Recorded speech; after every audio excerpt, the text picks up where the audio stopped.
ഈശോയെ നമ്മളിങ്ങനെ ഒരു മനുഷ്യനെന്നൊരു വ്യക്തിയായിട്ട് കാണുന്നത് കൊണ്ടാണ് അങ്ങനെ സംഭവിക്കുന്നത്.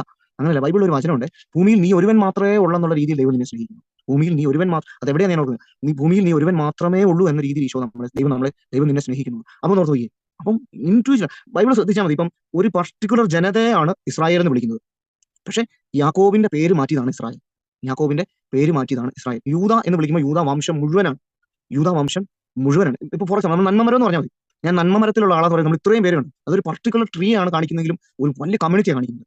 മനസ്സിലായി? വലിയ കമ്മ്യൂണിറ്റി എന്ന് വെച്ചാൽ നന്മമരത്തിലുള്ള ഒരു ആശിഷാണ് തുടങ്ങിയത്. അപ്പൊ ദൈവം ഈശോ നോക്കണം, ആശിഷാണ് ഇത് തുടങ്ങിയത്. ആശിഷ് എല്ലാവരെയും ഈശോയിലേക്ക് അടുപ്പിക്കാൻ ശ്രമിക്കുന്നത്. ആ ഒറ്റ ഒരാളെ അല്ല ഈശോ നോക്കുന്നത്, എല്ലാവരെയും കൂടെയാണ് ഈശോ നോക്കുന്നത്. നമ്മൾ നന്മമരം എന്ന് പറയുമ്പോൾ നന്മമരങ്ങൾ എന്നല്ലല്ലോ പറയുന്നത്, നന്മമരം എന്നല്ലേ പറയുന്നത്. അപ്പൊ നമ്മൾ അത് മനസ്സിലാക്കണം, ഈശോ അത്രമാത്രം വ്യക്തിപരമായിട്ട് സ്നേഹിക്കുന്നതാണ്. അപ്പൊ നമുക്ക് അത്ര ഫ്രീഡം ഉണ്ട് ഈശോ അടുത്ത്.